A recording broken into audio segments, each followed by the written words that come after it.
मेहंदी और संगीत पाठ 53। थोड़ी देर बाद मेहंदी की रस्म भी शुरू हो जाती है। नंदिनी ने भी हरे रंग का लहंगा पहना हुआ था। अनन्या और नंदिनी को मेहंदी लगने लगती है।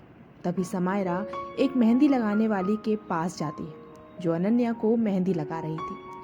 फिर उसके कान में कुछ कहती है और वापस अपनी जगह पर आ जाती है। वहीं अनन्या तो कहीं और ही गुम थी। उसके चेहरे पर कोई खुशी नहीं थी।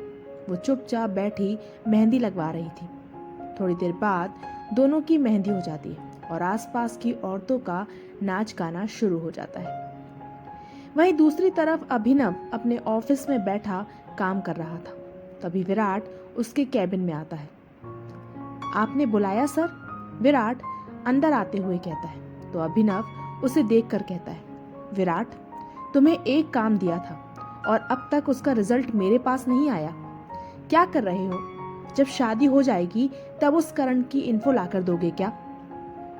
सॉरी सर, पर बिलीव मी सर, जब से आपने ये काम दिया है तब से एक बंदा उसकी सारी जानकारी निकालने में लगा हुआ है। बस जल्दी ही आपको सारी जानकारी मिल जाएगी। विराट कहता है तो अभिनव उसे देखकर कहता है, मैं कुछ नहीं जानता। मुझे किसी भी हालत में शादी से पहले उस करण की इन्फॉर्मेशन चाहिए। ओके सर, कहकर विराट चला जाता है। वहीं अपने कैबिन में बैठा अभिनव खुद से कहता है, नहीं जानता क्यों, पर तुम्हें किसी और के साथ देखकर मुझे बिल्कुल अच्छा नहीं लग रहा है। जब तक मैं श्योर ना हो जाऊं, मैं किसी के भी भरोसे तुम्हें नहीं छोड़ सकता अनन्या। धीरे धीरे शाम हो जाती है। सब अपने कामों में बिजी थे और हो भी क्यों ना, शादी में बस कल का ही दिन बचा था। आज का दिन भी ऐसे ही निकल जाता है। इसी बीच नील जी भी किसी से भी बात नहीं हुई थी, नीलिमा जी से और ना ही अनन्या से। अवनी भी नील जी के भरोसे ही चुप थी।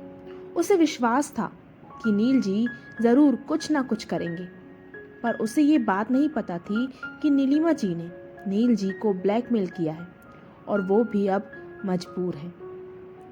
अगली सुबह सब वापस से अपने कामों में बिजी हो गए। आज अभिनव और अविनाश भी आलोक जी और अरुणा जी के साथ खन्ना हाउस आए थे। शादी की कुछ रस्में भी बाकी थी जिन्हें करना था और आज ही संगीत भी था। सब उसी की तैयारियों में बिजी थे। थोड़ी देर बाद वरुण और करण भी मिस्टर और मिसेस वर्मा के साथ खन्ना हाउस आ चुके थे।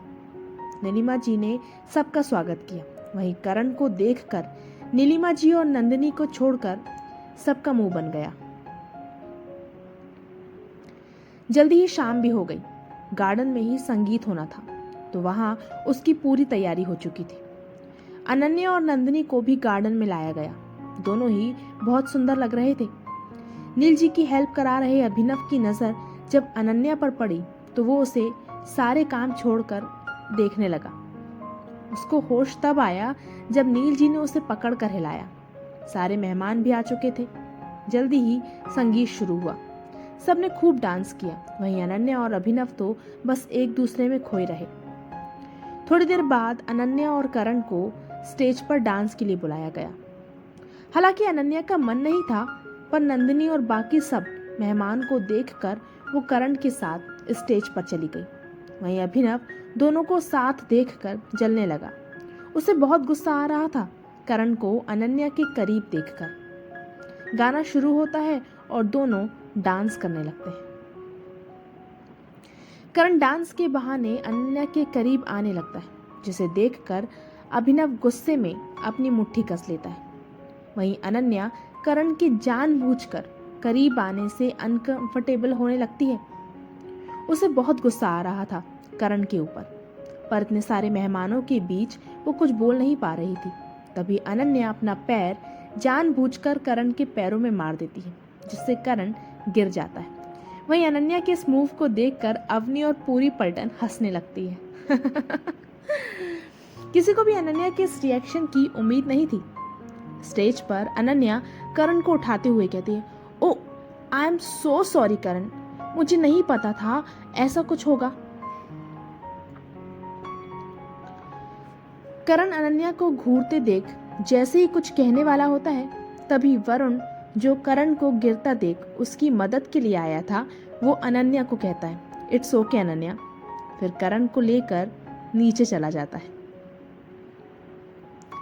वहीं अनन्या मुस्कुराते हुए स्टेज से नीचे आती है, फिर बिना किसी से मिले अंदर जाने लगती है। तभी एक हाथ अनन्या को पकड़कर अपनी तरफ खींचता है। ऐसे अचानक किसी के खींचने से अनन्या डर जाती है, पर सामने खड़े शख्स को देखकर वो चुप हो जाती है। वो अभिनव था जिसने अनन्या को खींचा था। अनन्या कुछ कहने के लिए जैसे ही आगे बढ़ती है, अभिनव उसके होठ पर अपनी उंगली रख उसे चुप करा देता है।